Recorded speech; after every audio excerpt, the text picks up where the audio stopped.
오늘은 시편 136편의 말씀을 가지고 감사를 위하는 제목으로 말씀드립니다. 우리가 11월 하순이 되면 항상 추수감사절을 지킵니다. 왜 우리가 추수감사절을 지킵니까? 추수감사라는 말이 말 그대로 농업시대에 만들어진 말이잖아요. 한 해 동안 농사를 위해서 하나님께서 주신 그 열매로 인해서 감사하는 것입니다. 농사의 추수로 인한 감사뿐만 아니라 하나님께서 우리의 삶을 지켜주시고 도와주시고 인도하신 그것으로 인해서 우리가 1년 중에 한 날을 택해서 이렇게 감사를 표현하는 것은 어쩌면은 당연한 일이라고 생각을 합니다. 추수감사절이 이렇게 기독교에서 계속 지켜지고 있는 것인데 유래가 여러분도 잘 아시겠지만은 1620년 9월 17일 날 영국에서 신앙의 박해를 받던 그 많은 사람들이 신앙의 자유를 찾기 위해서 신대륙을 향해서 갔습니다. 메이플라워 홀을 타고서 102명의 사람이 출발을 했는데 같은 해에 11월 21일 날 매사추세츠 그 플리머트 항에 도착을 해서 그때부터 거기 살게 되었는데요. 얼마나 힘들었는지, 그리고 그 해 겨울이 춥고 또 음식도 부족하고 어떤 여러 가지 병으로 인해서 102명의 사람들 중에서 무려 44명이 죽었습니다. 겨울에. 그래서 참 절망적인 상태로 그 이듬해를 시작했는데 마침 그 인근에 살고 있었던 그 완파노아그 쪽 그 인디안들의 도움을 받아가지고 옥수수 재배라든지 여러 가지 농사 기법을 배워서 이렇게 농사를 잘 지었습니다. 그래서 1621년 가을에 이 사람들이 수확한 것을 가지고 하나님께 감사를 드리면서 자기들을 도와주었던 그 인디안 부족들을 초청해가지고 3일간 이렇게 칠면조 고기와 여러 가지 곡식을 요리해서 먹으면서 감사절에 축제를 했습니다. 이것이 우리가 지금 지키고 있는 11월 넷째 주 목요일 주일은 또 우리가 예배를 드리고 있는데 그 추수감사절의 유래가 됩니다. 여기에서 드러나듯이 하나님께서 우리의 삶을 한 해 동안 지켜주신 것, 그것이 감사해서 지키는 것이 추수감사절이죠. 그런데 바로 그런 유래 때문인지도 몰라도 어떤 사람들은 추수감사절이 성경에는 근거가 없는 것이다 이렇게 생각할 수가 있지만요, 그렇지는 않습니다. 원래 하나님께서 이스라엘 민족에게 가을에 추수감사절과 같은 것을 지키라고 명령하신 적이 있습니다. 출애굽기 23장 16절에 보면은 수장절을 지키라. 이는 내가 수고하여 이룬 것을 연말에 밭에서부터 거두어 저장함이니라 이렇게 말씀합니다. 이게 추수감사절이라는 말은 나오지 않고 수장절이라는 말이 나오죠. 수장절이라는 것은 무슨 말이냐면은 가을에 수확한 것을 그의 겨울과 그 이듬해에 먹기 위해서 저장하는 절기다. 수장, 저장하는 절기다. 이런 뜻입니다. 그러면 수장절을 어떻게 지키는가? 이어져 나오는 17절에 보면 내 모든 남자는 1년에 세 차례씩 여호와께 보일지니라 라고 말합니다. 1년에 세 차례씩 남자들은 하나님께 보이라는 것인데, 그럼 세 차례가 무엇인가? 이스라엘의 3대 절기를 말하는데 무교절과 맥추절과 수장절입니다. 무교절이라 하면 이스라엘이 애굽을 빠져나올 때에 하나님께서 애굽의 장자를 치실 때에 이스라엘을 건져내신 그것을 기념하는 유월절을 확대해서 지키는 절기입니다. 구원 은혜에 감사하는 표시죠. 맥추절이라 하면은 늦은 봄에 보리를 수확하게 되는데 그 1년의 첫 수확을 감사해서 하나님께 드리는 절기. 그리고 수장절이라 하면은 방금 말씀드린 것처럼 가을에 수확해드린 여러 가지 곡식들, 그리고 무화과나 포도나 올리브나 여러 가지 곡식들을 수확함으로 인해서 하나님께 감사해드리는 절기가 수장절입니다. 자, 이렇게 이스라엘에는 3대 큰 절기가 있는데 이 절기 때마다 이스라엘의 남자들은 하나님께 보여야 되는 그 명령을 받는데, 하나님께 보인다는 것이 도대체 무슨 말인가? 그것은요, 하나님께 보인다는 것은 하나님께 나아가서 감사의 제사를 드린다는 것을 말합니다. 성전에 나아가서 이 남자들이 어떻게 하는 것인가?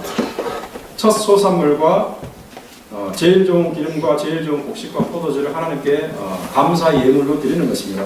그리고 그것을 하나님께서 제사장이 먹도록 규정을 하셨죠. 이것이 바로 성경에서 말하는 추수감사절입니다.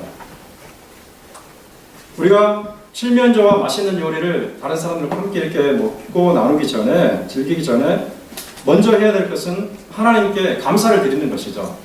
우리가 하나님께 먼저 감사를 드린 다음에 그 다음에 다른 사람들과 함께 먹고 마시면서 즐기는 것이 추수감사절의 바른 정신이라고 말할 수가 있습니다. 과거 제가 어렸을 때에 기억하는 추수감사절은 상당히 독특했습니다. 시골에서는 이제 추수감사절에 곡식을 바치겠죠. 그런데 저희 아버님은 불신자이셨고 교회를 아예 나가지 않았습니다. 저희 어머님만 신자였고 저희 형제들이 다 신자였는데 가을에 이제 수확을 하게 되면 추수감사절 때에 저희 어머니가 남편 아버지에게 동의를 얻어가지고 쌀 한 가마니를 니아가에 싣고 교회에 감사헌금을 바친 것을 제가 기억합니다. 저도 따라가고 그랬는데 그런데 그 당시에 우리 집에 쌀 수확량이 1년에 얼마였는가 20가마니 정도 됐습니다. 20가마니에서 한 가마니를 하나님께 드린 적이 있었고 그 당시에 농사를 짓는 많은 사람들이 그와 유사하게 그렇게 감사헌금을 하나님께 드렸어요. 그러니까 추수감사절이라 하면은 칠면조 고기를 먹고 맛있는 고기를 먹으면서 가족들과 보내는 그런 정신이 우선이라기보다는 우리의 삶을 지켜주시고 도우신 하나님에게 감사를 드리는 이것이 우선이라는 것을 우리가 알아야 됩니다. 그러면 왜 우리가 하나님께 감사를 드려야 되는가? 뭐 여러 가지 이유를 말할 수가 있겠지만은 제가 오늘 읽은 이 시편 136편의 말씀을 근거로 해가지고 네 가지로 한번 생각을 하려고 하는데요. 첫 번째는 1절부터 4절에 따르면 우리가 섬기는 하나님께서 유일한 신이기 때문에 그렇습니다. 여호와 하나님이 이 온 우주에 온 세상에 유일한 신이기 때문에 우리는 하나님께 마땅히 감사를 드리는 것입니다. 본문 2절에 보면은 이렇게 되어 있습니다. 시편 기자가 말하기를 여호와를 가리켜서 신들 위에 뛰어난 신이다. 신들 위에 뛰어난 신이다. 과거 개역 성경에 따르면 모든 신 위에 뛰어난 하나님이라 이렇게 표현합니다. 여러 신들, 모든 신들. 여기 언뜻 보면은 여호와뿐만 아니라 많은 신들이 존재한다는 것처럼 이렇게 읽혀집니다. 여호와도 신이고 여러 신들이 이렇게 존재하는 것으로 읽혀집니다. 그런데 여기에 신들 위에 뛰어난 하나님이라는 표현은 당시 구약시대 사람들의 세계관을 반영하는 표현일 뿐 여러 신들이 존재한다는 것을 말하지 않습니다. 고대 시대의 사람들은 이 세상에 수많은 신들이 존재한다고 믿었어요. 다 신론을 믿었던 것이 기본적인 세계관이었습니다. 특히 이스라엘 민족이 거주하던 그 가나안 땅에는 어떤 종교가 성행했냐면은 우리가 구약을 읽으면 계속해서 반복되는 그런 신이 있는데 바알신과 아세라신 그런 신들입니다. 특히 농사를 하는 사람들에게는 비가 중요한 요소이고 그 지역은 11월 달과 4월 달 두 번 이렇게 비가 오기 때문에 건조기가 많죠. 그래서 비가 굉장히 중요한 요소입니다. 그래서 이 사람들은 농사를 짓기 위해서 바람과 비를 몰고 오는 바알신을 섬겼는데 그렇게 믿은 거죠. 바알신이라고 하는 신이 바람과 비를 몰고 와서 풍요로운 농사를 하게 만든다라고 믿었습니다. 그리고 가축과 인간의 생육과 번성을 주관한다고 믿은 신이 있었는데 아세라 신입니다. 그 신들을 믿으면서 계속해서 신전에 나아가서 그런 종교적인 행위를 하고 있습니다.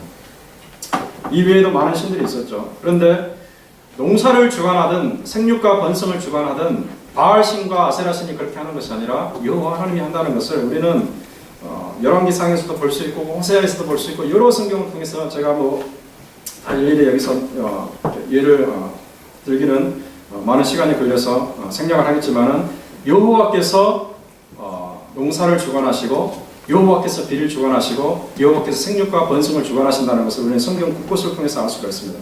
그러니까 구약 시대에 많은 사람들이 믿었던 바알신, 아세라신, 몰렉신, 다곤신, 태양신, 여러 신들은 마르둑신, 여러 신들은 무엇인가 사람들이 자기들의 생활의 유익을 꾀하기 위해서 관념적으로 만들어낸 개념에 불과합니다. 개념, 창작물에 불과합니다. 그렇게 존재하지도 않은 것을 신으로 떠받들면서 이렇게 새긴 우상을 만들어 놓고 섬기던 사람들의 어리석음을 하나님께서 통탄하시면서 뭐라고 말했냐면은 이사야를 보니까 우상을 만드는 자는 다 허망하도다. 그들이 원하는 것들은 무익한 것이오늘 그것들의 증인들은 보지도 못하며 알지도 못하니 그러므로 수치를 당하리라. 신상을 만들며 무익한 우상을 부어 만든 자가 누구냐? 보라, 그와 같은 무리들이 다 수치를 당할 것이라. 이렇게 말합니다. 사람들이 만든 우상들은 볼 수 없습니다. 들을 수 없고 걸을 수도 없고 생명 자체가 없습니다. 사람들은 그 우상을 만들다가 또 나중에 남은 것을 가지고 불에 떼기도 하고 그렇게 활용한다는 거죠. 하나님께서는 모든 우상들은 헛것이고 오직 자기만이 유일한 신인 것을 분명하게 선포하는데 우리 같이 한번 읽어보겠습니다. 시작. 나는 여호와 나의 하나님이라 하나님 나와 계시는 분이라. 해 뜨는 곳에서든지 지는 곳에서든지 나와 하나님이라 있는 줄 알게 하리라. 나는 여호와 하나님이라 합니다. 나는 빛도 짓고 어둠도 창조하며 나는 평안도 짓고 환란도 창조하니 나는 여호와 이 모든 일을 행하는 자니라. 하나님만이 유일한 신이라는 사실을 여기서 분명히 선언하고 있습니다. 그런가 하면 사도 바울은 우상이라는 것을 가리켜서 뭐라고 말하냐면 그 우상은 아무것도 아니다. 사람들이 귀신이 있다고 믿으면서 귀신들에게 이렇게 제사를 드리는데 귀신은 실체가 아니다. 오직 우리가 섬기는 하나님만이 유일한 신이라는 사실을 고린도 교회 성도들에게 이렇게 말합니다. 우리 같이 읽어보겠습니다. 시작. 우리가 우상은 세상에 아무것도 아니며 또한 하나님은 한 분밖에 없는 줄 아노라. 비록 하늘이나 땅이나 신이라 불리는 자가 있어 만신과 만주가 있으나 그러나 그에게는 한 하나님 곧 아버지가 계시니 만물이 그에게서 났고 우리도 그를 위하여 있고. 사람들이 두려워 떠는 그 존재가 아무것도 아니라는 거죠. 오직 하나님만의 유일한 신임을 여기서 분명히 말합니다. 우리가 과거에 조상 신들께 이렇게 제사를 드리잖아요. 그러면 가장 좋은 음식을 올렸을 때 조상신이 와가지고 그것을 먹고 간다. 그래서 최상의 것을 드리고 그랬는데 다 그것이 거짓말이라는 사실입니다. 오직 우리 인간이 섬겨야 될 유일한 분이 누구인가? 우리가 믿고 있는 여호와 하나님이십니다. 구약 이스라엘이 섬겼던 여호와 하나님, 독생자를 땅에 보내신 여호와 하나님이 유일하게 우리가 믿어야 될 신적인 존재입니다. 바로 그분만이 우리의 예배의 대상이고 그분만이 우리의 삶을 다스리기 때문에 우리가 당연히 그 앞에서 겸손한 모습으로 감사하는 삶을 사는 것이다. 성경이 이렇게 말합니다.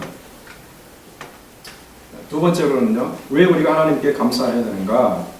5절부터 9절에 이것이 나타납니다. 하나님께서 우리를 창조하셨기 때문입니다. 5절부터 9절에서 시편 기자가 말하는 것은 여호와께서 온 우주와 이 땅을 창조하셨다.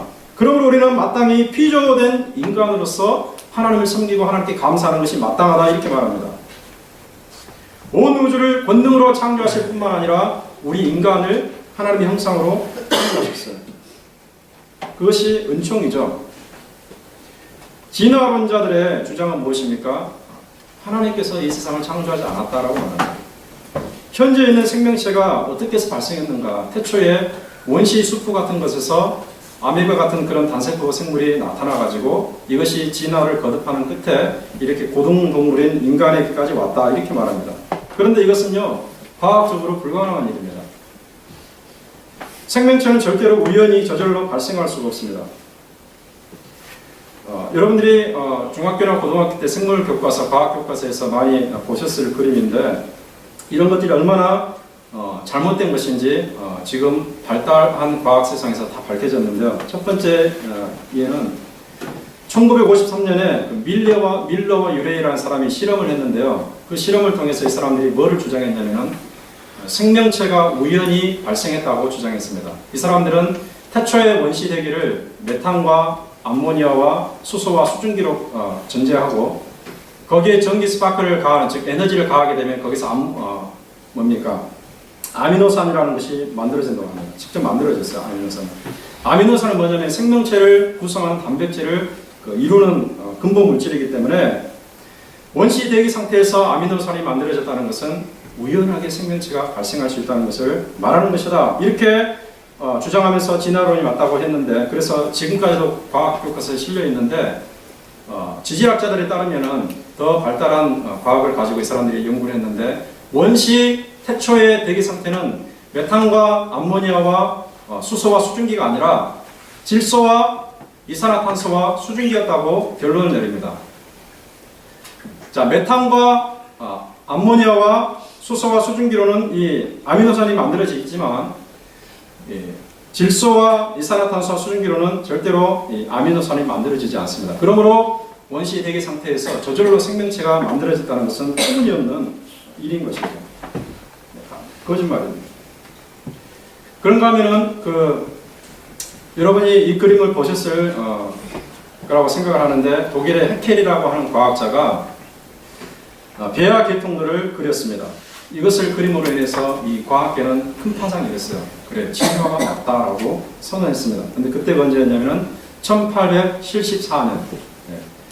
다윈의 진화론이 있은 지 한 10몇 년이 흐른 그때였습니다. 1874년 독일의 과학자 헤켈이 배아 계통들을 그렸는데, 여기 보시면 아시겠지만 어류와 조류와 파충류와 포유류, 이 모든 것이 처음 상태는 다 비슷하게 생겼습니다. 그래서 어떻게 말하냐면은 똑같은 것이 각각 분류되면서 여러 가지 종류로 발전했다, 이렇게 말하는 것입니다. 그런데 요즘 과학이 많이 발달했잖아요.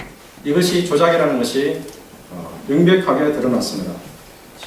만약에 우리가 과학자라면 우리가 어떤 과학적인 방식을 통해서 확인할 수가 있는데, 이 초기에 이 배아의 모습이 다 다릅니다. 이것은 다 거의 똑같이 그려졌지만은 지금 발달한 과학으로 관찰하니까 초기의 배아의 모습은 완벽하게 다릅니다. 그래서 창세기 1장에 나와 있는 것처럼 하나님께서 모든 생명체를 종류대로 창조하셨음이 밝혀졌습니다.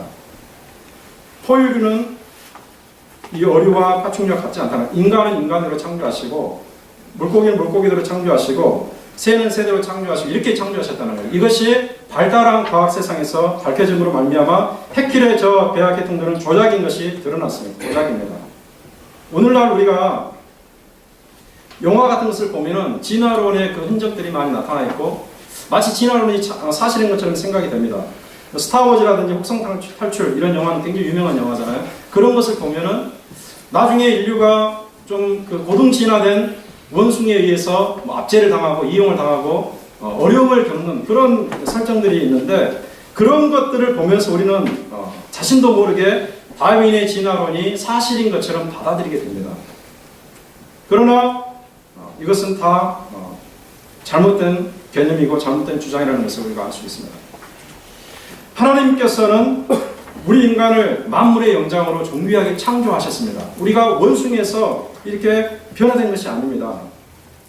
수만 년 전에도 우리 인간은 지금과 똑같은 인간이었습니다. 우리가 오스트랄로피테쿠스라든지 네안데르탈인 그런 사람이 아니었습니다. 똑같이 직립보행하는 똑같은 두뇌를 가진 그런 사람이었습니다. 수천 년 후에도 지금의 원숭이가 사람으로 바뀔 수가 없습니다. 수천 년의 시간이 지난다고 해서 원숭이가 사람으로 바뀌는 일은 없습니다. 그렇다면 지금도 바뀌고 있어야 되겠죠. 만약 그렇다면. 하나님은 우리 인간을 모든 창조물 중에서 가장 뛰어난 하나님의 형상으로 지어진 자로 만들었습니다. 그리고 더 놀라운 것은 이 세상에 존재하는 모든 것들을 우리 인간을 위해서 창조하셨습니다. 여러분 창세기 1장의 기사를 보면은 창조의 순서가 나오는데, 하나님께서 인간을 언제 만드셨는가? 가장 나중에 만드셨어요. 가장 나중에. 모든 것을 다 공급하신 다음에 인간이 그것을 누릴 수 있도록, 어떤 해를 받지 않도록 가장 나중에 만드셨다는 거죠. 하나님께서 얼마나 인간을 사랑하신지 알 수가 있습니다. 지금 인류가 인구가 많아져가지고 약 71억이 된다고 합니다. 60억이라고 제가 몇십 년 전에 들은 것 같은데 벌써 71억이 됐습니다. 그런데 놀라운 것은요, 여러분, 71억이라는 인구를 다 우리가 살펴볼 때에, 우리가 그런 실험을 안 해봤지만은 지문이 다 다릅니다. 지문이 똑같은 사람 하나도 없다는 것을 다 아시죠? 자, 지문만 다른 것인가? 얼굴 생김새도 다 다릅니다. 자, 얼굴 생김새만 다른 것인가? 목소리까지 다 다릅니다. 목소리가 같은 사람이 한 사람도 없습니다. 70억의 인구 중에서. 그리고 지난 수천 년 동안 죽어갔던 인구들 다 해도 같은 목소리가 없다는 거죠. 이 얼마나 기가 막힌 창조 행위인가. 하나님의 위대하심과 전능하심이 드러나는 대목이라고 말할 수가 있습니다. 인간은요, 오늘날 과학이 발달해서 거의 대부분의 일을 할 수 있는 것처럼 보이죠. 대부분의 일을 할 수 있는 것처럼 보입니다. 그렇지만은 인간의 능력으로는 피 한 방울, 세포 하나 만들어낼 수 없다는 사실을 우리가 알아야 됩니다. 피 한 방울, 세포 하나 우리 스스로 만들어낼 수가 없습니다. 요즘 유전공학이 발달해가지고 줄기세포를 통해서 어떤 심장이라든지 이렇게 장기들을 만들어내거나 또는 심지어는 그 돌리양과 같은 이 복제양, 복제 생명을 만들어내기 때문에 마치 인간이 스스로의 능력으로 창조의 행위를 할 수 있는 것처럼 여겨집니다. 그러나 원래 하나님께서 만들어 놓으신 이 체세포라든지 배아세포를 통하지 않고는 이런 장기라든지 복제 생명을 만들 수가 없는 것이죠. 하나님께서 주신 것을 이용해서 그것을 통해서 만들어내는 것입니다. 창조가 아니죠. 우리가 하나님의 능력으로 하나님의 은총으로 이 땅을 살아가고 있다는 사실을 생각할 때 마땅히 하나님께 감사해야 된다. 시편 기자가 이렇게 말하고 있습니다. 세 번째로 우리가 하나님께 감사해야 될 또 다른 이유가 있는데요. 본문 10절부터 12절에 보면은 하나님께서 우리를 죄악 세상에서 건져내셨기 때문에 우리는 하나님께 감사해야 된다. 이렇게 말합니다. 시편 기자가 여기서 말하는 것은 하나님께서 이스라엘을 애굽의 압제로부터 건져냈다. 그러므로 우리는 하나님께 감사한다. 이렇게 말합니다. 구약시대에 하나님께서 자기 백성을 이스라엘의 압제에서 건져내신 것처럼 하나님께서 우리를 죄와 사망의 권세에서 건져내셨습니다. 죄와 사망의 권세에서 건져냈습니다. 자연 상태에 있는 사람들은 다 죄가 가득 차 있는 죄의 상태로 살아가고 있습니다. 하나님께서 예레미야를 통해서 이렇게 말씀하시는데 만물보다 거짓되고 심히 부패한 것이 마음이라 누가 능히 이를 알려마는 나 여호와는 심장을 살피며 폐부를 시험하고 각각 그의 행위와 그의 행실대로 보응하나니 라고 말씀합니다. 사람은 모르지만 하나님은 아신다는 거죠. 우리가 얼마나 부패한 존재인지 하나님을 아신다는 거죠. 그런데 이 부패한 마음을 가지고 있는 인간 중에 예배적으로 나는 아니다라고 말할 수 있는 사람은 단 한 사람도 없음을 사도 바울이 이렇게 말합니다. 같이 한번 읽어보겠습니다. 시작. 모든 사람이 죄를 범하였으니 하나님의 영광을 보지 못하더니. 제가 여기에 빨간색으로 칠해놓은 이유가 무엇입니까? 단 한 사람도 예외가 없다는 거죠. 모든 사람이 죄를 범하였다. 우리를 죄에서 건져내신 예수 그리스도를 제외하고는 모든 인간이 다 죄악에 빠져 있다는 사실입니다. 우리는 본성적으로 죄의 뿌리를 가지고 있는 사람입니다. 성악설이 맞느냐, 성선설이 맞느냐 많은 이야기도 있지만 여러분 성악설이 맞습니다. 인간은 태초에 선하게 창조되었지만 아담과 하와의 범죄로 말미암아 죄가 세상에 들어오고 우리는 다 죄로 말미암아 이 땅을 살아가고 있습니다. 죄의 뿌리가 우리 마음속에 있습니다. 본질적으로는 악한 존재예요. 그런데 하나님께서 이스라엘을 애굽에서 건져내신 것처럼 우리를 그 죄악의 포로에서 건져내셨다는 거죠. 만약에 우리가 죄의 상태로 계속해서 살아가게 되면 죄의 노예로 계속해서 살아가게 되면 어떤 결과를 맞이하게 될 것인가? 그의 마지막은 영원 지옥 심판입니다. 우리는 하나님의 진노를 피할 수가 없습니다. 히브리서에서 하나님은 이렇게 말합니다. 같이 읽어보겠습니다. 시작. 한 번 죽는 것은 사람에게 정하신 것이요 그 후에 심판이 있으니. 한 번 죽는 것은 어느 누구도 피할 수 없는 그런 숙명이나 마찬가지인데 그 후에 뭐가 있는가? 그냥 무의 상태로 멸절의 상태로 없어지는 것이 아니라 심판을 당하게 된다는 말입니다. 본성적으로 죄를 가지고 있는 것 때문에 우리는 자연스럽게 생각으로 또 말로 삶의 태도로 행동으로 여러 가지 죄를 짓게 됩니다. 우리가 사회에서 뭐 살인하거나 강간하거나 사기치거나 그렇게 하지 않는다 할지라도 우리 마음속에 있는 여러 가지 생각들, 우리의 말과 태도들이 하나님 앞에서 하나님의 거룩하신 법을 어긴다는 거죠. 그것이 죄악이라는 거죠. 미래의 심판을 생각할 때 우리는 두려운 마음으로 살 수밖에 없는 존재입니다. 이처럼 소망 없는 우리에게 하나님께서 구원의 길을 만드시고 구원의 길을 보여주시고 우리를 구원의 길로 이끌어 주셨습니다. 우리가 죄 때문에 갚아야 될 영원한 사망의 빚을 하나님의 독생자 예수님이 대신 갚아주셨어요. 뭐를 통해서? 십자가의 대속 죽음으로 우리가 당해야 될 죽음을 예수님께서 대신 죽으심으로 말미암아 우리의 사망의 죄의 빚을 갚아주시고 부활하심으로 그분을 구세주로 영접하는 자에게, 그분을 주님으로 영접하는 자에게 죄의 빚을 다 갚아주시고 죄의 형벌로부터 건져주시고 하나님의 자녀라 일컫는 은총을 주신 것입니다. 예수님께서 니고데모라는 그 바리새인과 대화를 하는 중에 이 사실을 우리에게 분명히 선포하시는데 아마 기독교 성경 중에서 가장 널리 알려진 구절이라고 말할 수 있습니다. 같이 읽어보겠습니다. 시작. 하나님이 세상을 이처럼 사랑하사 독생자를 주셨으니 이는 그를 믿는 자마다 멸망하지 않고 영생을 얻게 하십니다. 아멘. 죄에 포로되어 살던 사람에게 사망의 그런 영원한 지옥 형벌을 피할 수 없는 사람에게 하나님께서 구원의 길을 제시하셨습니다. 자기 아들을 이 땅에 보내셔서 우리를 위해서 속죄양을 삼으시고 우리를 건져내셨어요.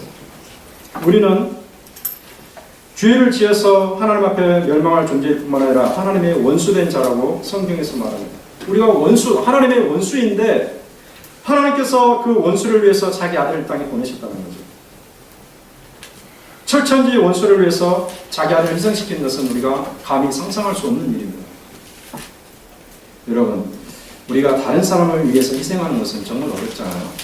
다른 사람을 위해서 희생하는 것은 참 어렵습니다. 우리는 이기적인 존재이기 때문에 다 자기 중심적으로 살아갑니다. 다른 사람을 위해서 희생하는 건 어렵습니다. 물론 부모님이 자녀를 위해서 목숨을 희생하는 경우는 가끔씩 있습니다. 부모가 아니라 할지라도 자기가 정말 존경하는 어떤 국가적인 영웅이라든지 또는 그 나라 자체를 위해서 목숨을 버리는 사람들이 종종 있기는 합니다. 그런 일이 있긴 있습니다. 그러나 자기 라이벌을 위해서 목숨을 버리는 사람은 없고요. 심지어 자기의 원수를 위해서 목숨을 버리는 사람은 우리가 눈을 씻고 찾아봐도 찾아볼 수가 없습니다. 내 목숨을 내 원수를 위해서 버리는 것도 불가능한데 자기의 자식을 자기 원수를 위해서 내어준다고 한번 생각해 보시기 바랍니다. 이것은 더더욱 불가능합니다. 내 원수를 살려내기 위해서 내 자식을 버린다. 이건 있을 수가 없는 일입니다. 그런데 그 일이 하나님께서 일어났어요. 하나님께서는 하나밖에 없는 독생자 예수를 자기의 원수를 건져내기 위해서 이 땅에 보내시고 순환을 당하게 하시고 십자가에서 죽게 하신 거예요. 자, 이것이 어떻게 우리가 생각할 수 있는 은총인가? 우리가 이와 같이 어마어마한 은혜를 통해서 건짐을 받고 구원받았기 때문에 우리가 하나님께 감사하는 것은 당연한 일이다. 성경에서 그렇게 말하는 것입니다. 이 사실을 아는 사람들은 하나님께 감사하지 않을 수가 없습니다. 자, 마지막으로 우리가 하나님께 감사해야 될 또 다른 이유가 있는데요. 13절부터 26절 마지막 절까지는 뭐를 말하고 있냐면 하나님께서 이스라엘을 건져낸 다음에 그들을 인도하셨다. 여러 가지 어려움에서 건져주시고 전쟁에서 보호해 주시고 그들을 고난 가운데서 건져주신 것을 얘기합니다. 도우시고 공부하시고 인도하셨다는 것을 말합니다. 제가 16절까지만 읽었지만 사실 13절부터 26절 마지막 절까지는 바로 그 내용을 얘기하고 있습니다. 하나님께서 애굽에서 건져내신 다음에 그냥 그들을 자기들 힘으로 살아가도록 내버려 두신 것이 아니라 가나안 땅에 들어갈 때까지 하나님께서 만나를 주시고 물을 주시고 대적들을 막아주시고 기적을 보여주시고 구름기둥과 불기둥으로 인도하셨다는 사실을 이 시편에서 얘기를 하고 있습니다. 그런데 우리가 이와 같은 사실을 믿지 못하는 때가 있죠. 하나님께서 과연 우리를 인도하시는가? 하나님께서 과연 우리를 도와주시는가? 잘 믿어지지 않는 때가 있습니다. 언제 특별히 그러냐면요. 극심한 어려움 가운데 있을 때 그렇습니다. 다른 사람은 평안하게 사는 것 같은데 나만 어려움을 당하는 것처럼 보일 때에 우리가 하나님께서 과연 나를 도우시는가 이런 의심이 든다는 것을 우리는 스스로 많은 경험을 통해서 알 수가 있습니다. 우리가 다른 사람보다 더 궁핍하게 살고 우리가 다른 사람보다 더 어려움에 처해서 살아가는 것을 보면은 상대적인 박탈감에 빠질 수가 있어요. 저 사람들은 돈도 많이 벌고 저 사람들은 이렇게 인생에 큰 어려움 없이 살아가는 것 같은데 나는 왜 이런가? 우리가 엄청난 자산을 일궈낸 스포츠 스타들이라든지 연예인이라든지 그리고 큰 기업의 회장님 그리고 사장님 임원들을 볼 때에 그들과 비교하면 정말 불평불만이 터져나오지 않을 수가 없죠. 나는 왜 이 모양이 있거든 이렇게 생각할 수가 있습니다. 그러나 위만을 쳐다보면서 부족한 삶에 대해서 불평할 것이 아니라 우리는 우리보다 더 낮은 사람들, 우리보다 더 어려운 사람들, 그 사람들을 바라보면 우리의 삶이 상대적으로 얼마나 풍요한지, 얼마나 감사할 조건이 많은지 우리가 깨달을 수가 있습니다. 우리가 지금 미국에 살고 있는데 우리가 얼마나 많은 것을 누리며 사는지 여러분 잘 인식을 못할 거예요. 왜? 옆에 사람들은 보니까. 여러분들이 전 세계에서 어느 정도로 이렇게 부자로 산다고 생각하십니까? 제가 뜬금없는 질문을 하는 것 같은데 아마 여러분들은 대다수가 이렇게 생각할 겁니다. 저는요 중산층 이하의 삶을 살고 있죠. 저는 어렵게 삽니다. 이렇게 생각할지도 모르겠어요. 그런데 이런 나중 기회가 되시면요 이 글로벌 리치 리스트를 한번 보시기 바랍니다. 여기에 보면은 여러분들이 엄청난 부자라는 사실을 새삼 깨달을 수가 있습니다. 자, 이 설교를 해서 제가 한번 쭉 찾아봤는데요. 아마 제 판단으로는 여러분들은 전 세계에서 0.5% 안에 드는 부자가 아닐까 이런 생각을 합니다. 왜 그러한가? 가족당 1년 소득이 만약 4만 불이라면 여러분들이 1년에 4만 불을 버는 사람이라는 소득이 여러분들은 전 세계에서 0.57% 이내에 드는 부자입니다. 놀랍죠 여러분? 놀라지 않으십니까? 만약에 여러분 1년 소득이 6만 불이라면 여러분들은 0.2% 이내에 드는 부자가 됩니다. 0.2% 이내에 드는 부자. 잘 현실적으로 느껴지지 않습니까? 나같이 못 사는 사람에게 0.2%, 0.57% 안에 드는 부자라는. 자, 그런데 재산의 경우로 보면은 자산, 1년 소득이 아니라 자산의 경우로 보면은 여러분에게 자산이 막 부동산과 무슨 예금과 이런 거 다 합쳐가지고 10만 불 정도의 자산이 있다 그러면은 보니까 8.2% 안에 드는 부자로 분류가 됩니다. 케냐 같은 나라는요, 어떤 나라입니까? 물이 부족해가지고요. 물이 부족해서 식수로 인해서 수많은 사람이 질병에 걸립니다. 죽어갑니다. 우리는 너무나 좋은 물을 마십니다. 북한 같은 경우는 어떻습니까? 김정일 정권 때 식량 부족으로 300만 명이 사망했다는 보고가 있습니다.